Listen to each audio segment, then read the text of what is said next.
आपके एग्जाम में ये 2 सवाल जो दिए गए हैं, दोनों के दोनों सवाल बहुत ही महत्वपूर्ण है।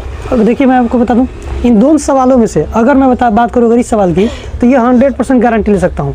ये दूसरा सवाल 100% गारंटी बता एग्जाम में छाप होता है, एकदम कोई नहीं काट सकता है।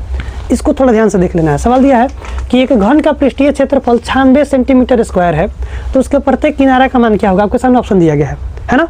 तो सबसे पहला बात आप लोगों को बताइए घन का क्षेत्रफल क्या होता है, जल्दी से तो इसको हम हल करते समय लिखेंगे बाबू, याद रखिएगा। हम कहेंगे यहाँ पे कि सर घन का क्या बाबू? तो घन का क्षेत्रफल बराबर सूत्र क्या होता है बाबू? क्या होता है? 6 गुणे भुजा स्क्वायर। नालायक का ना उखाड़ लेंगे अभी। 6 गुणे भुजा स्क्वायर है ना, 6 गुणे भुजा स्क्वायर, याद है ना आप लोग को। अब देखिए सुनिए ध्यान से, तो भाई घन का क्षेत्रफल यहाँ कितना दिया है बताइए? 96 दिया ना, तो यहाँ हम लिखेंगे 96 बराबर कितना? 6a स्क्वायर होगा। देखिए 6 से कटेगा 16, 6 96 कटेगा, इसका मतलब 16 बराबर कितना बाबू? a square. a square root इधर चढ़ेगा तो रूट में हो जाएगा कितना वो यहाँ पे? 16 बराबर हो जाएगा a। मतलब क्या हुआ? 16 का वर्गमूल कितना हो? तो a का मान कितना आ जाएगा आपका? 4, जो कि आपका ऑप्शन ये कहाँ पे दिया है? a में। तो इसका आंसर आपका यहाँ पे a सही हो जाएगा।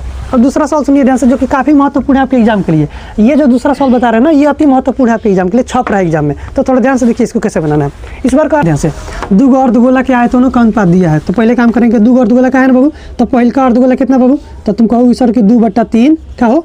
पाई आर क्या चीज? r1³ कहोगे ना बाबू। अब बट्टा दूसरा का क्या बाबू? 2/3 कहोगे ना, पाई आर क्या चीज? 2 का पावर क्यूब। इसका मान आपको कितना दिया है बताइए? तो आप कहोगे सर कि 27 बट्टा कितना हो? 64 दिया है ना। अब सुनिए ध्यान से, ये इससे ये कट जाएगा, कटेगा ना बाबू। इसका मतलब ये हुआ कि मुझे यहाँ पे मिल गया बाबू r1 और बट्टा कितना हो? r2 बराबर कितना? इसको रूट में भेजो डायरेक्ट। अभी ये कितना हो जाएगा यहाँ पे बताओ तो? कितना हो जाएगा? 27 बट्टा कितना हो? 64 हो जाएगा ना बाबू। और यहाँ पे 3, यानी कि जब इसका फैक्टर करेंगे तो 3 बार मैंने 1 बार निकलेगा है ना।